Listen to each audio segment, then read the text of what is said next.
Sebagai keluarga Allah, kita mendapat warisan yang sama seperti apa yang Yesus terima ketika Tuhan mengadopsi kita. Kita menjadi bagian keluarganya, tapi bukan hanya menjadi bagian keluarganya, kita memiliki hak istimewa, yaitu ahli waris.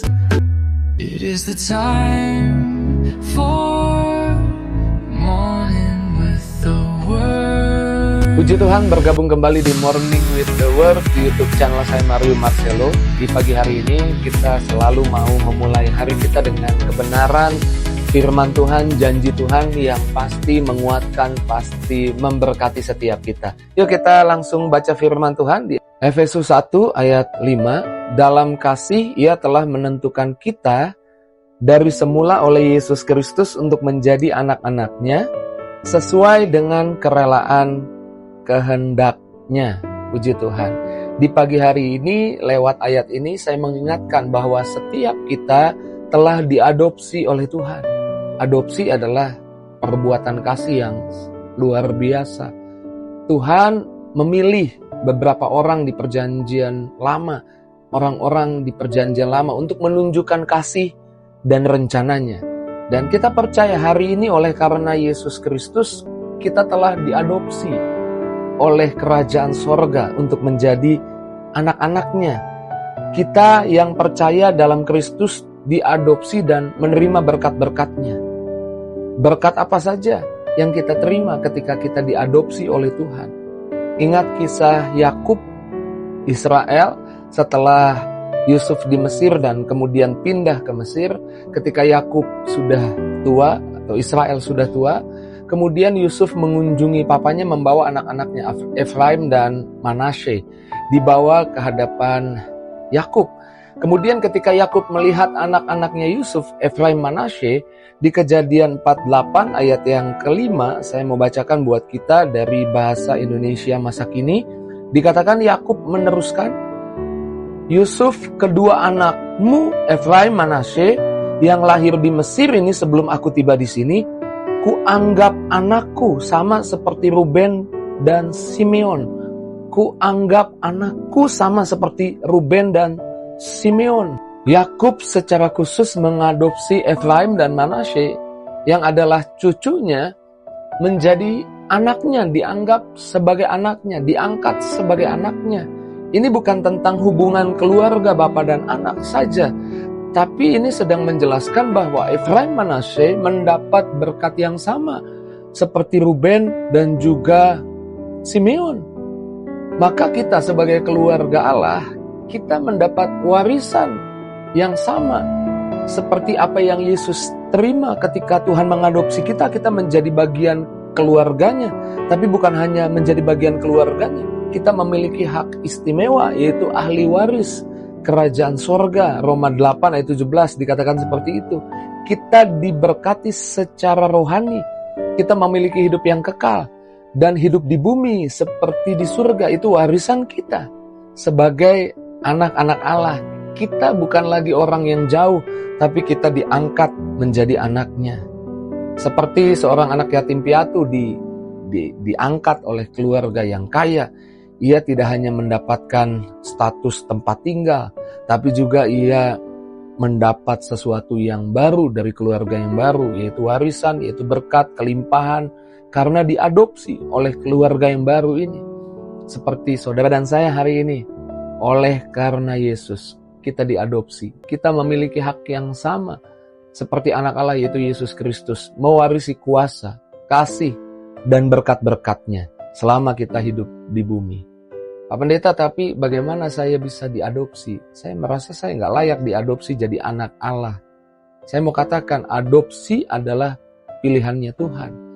Ingat kisah ketika Yesus beristirahat di sumur Yakub. Kemudian ada wanita yang punya 5 suami, tapi dia sekarang tinggal bersama dengan laki-laki yang bukan suaminya.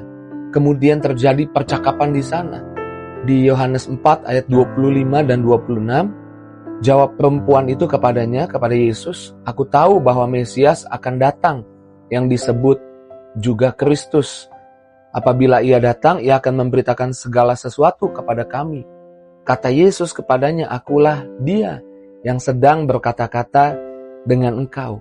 Yesus menyatakan Mesias, Yesus menyatakan identitasnya kepada wanita yang menurut kita gak layak karena punya 5 suami dan tinggal dengan laki-laki yang bukan suaminya. Tapi Tuhan menunjukkan identitasnya kepada orang ini. Tuhan memilih untuk menunjukkan identitasnya kepada orang ini. Sama seperti kita hari ini diadopsi hanya karena kasihnya. Kasihnya yang membuat dia berani menyatakan dirinya Mesias kepada perempuan ini. Karena kasihnya saja. Dan kita tahu akhirnya kasih Yesus itu yang mengubahkan wanita ini. Memberitakan Yesus ke satu kampung, ke satu kotanya. Memberitakan tentang Yesus. Mengubah hidupnya. Karena dia tahu bahwa Yesus Mesias. Kita percaya, kita diadopsi. Bukan karena latar belakang kita, nama baik kita yang kita punya, latar belakang baik yang kita punya.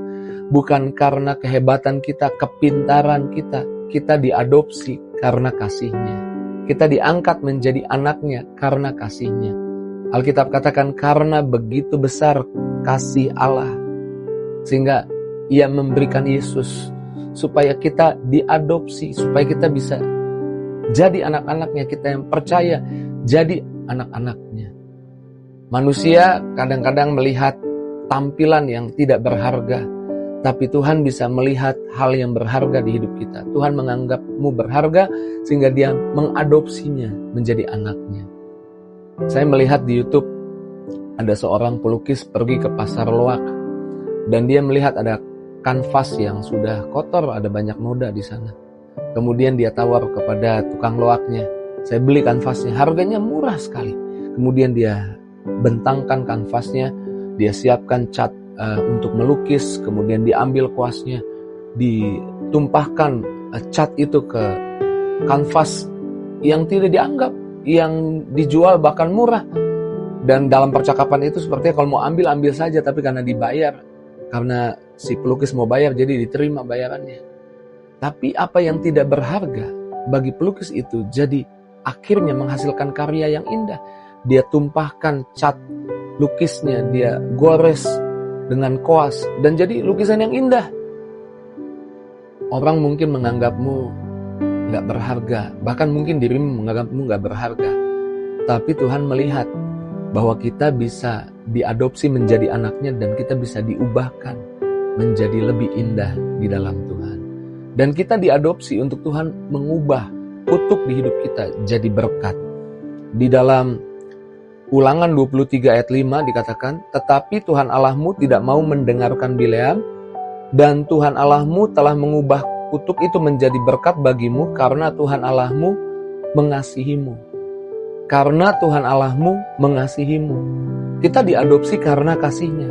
Dan karena kasihnya, kutuk diubah jadi berkat. Di kayu salib dia mengambil semua kelemahan kita, semua kekurangan kita, semua kutuk di hidup kita. Dan memberi kehidupannya buat kita, hidup yang baru. Dan barang siapa yang ada dalam Kristus, dia ciptaan yang baru, yang lama sudah berlalu, yang baru sudah datang. Amin.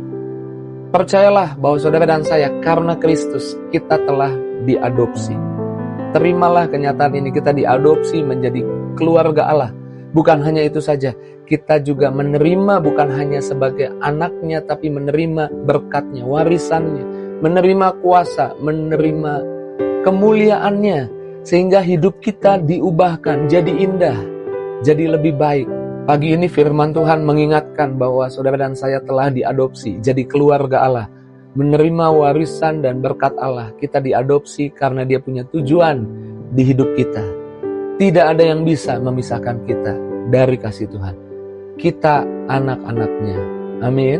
Puji Tuhan. Berbahagialah, sukacitalah hari ini. Melangkah dengan iman, melangkah dengan berani, melangkah dengan percaya bahwa kita anak Tuhan. Ada jalan, ada berkat Tuhan buat kita di hari ini.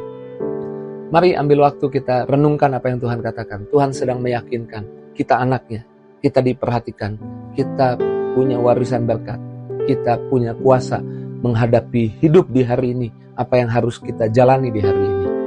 Ambil waktu renungkan firman, mari ambil waktu tutup matamu, kita doa, terima kasih Tuhan. buat kebenaran yang kami percaya, kembali mengingatkan kami. Kami bukan sekedar umat Tuhan, tapi kami diangkat menjadi anak Tuhan.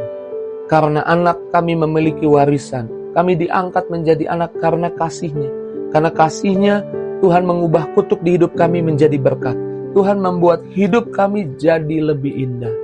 Berkati setiap pribadi yang menyaksikan Morning with the Word di pagi hari ini. Jamah urapi, lawat kami, urapan baru, kekuatan baru. Memberi kekuatan, memberi jalan buat kami sepanjang hari ini. Berdoa dalam nama Yesus. Jamah yang sakit, sembuhkan yang sakit, pulihkan yang terluka, bahkan yang beban berat, Tuhan beri kelegaan. Beri damai sejahtera yang baru di pagi hari ini.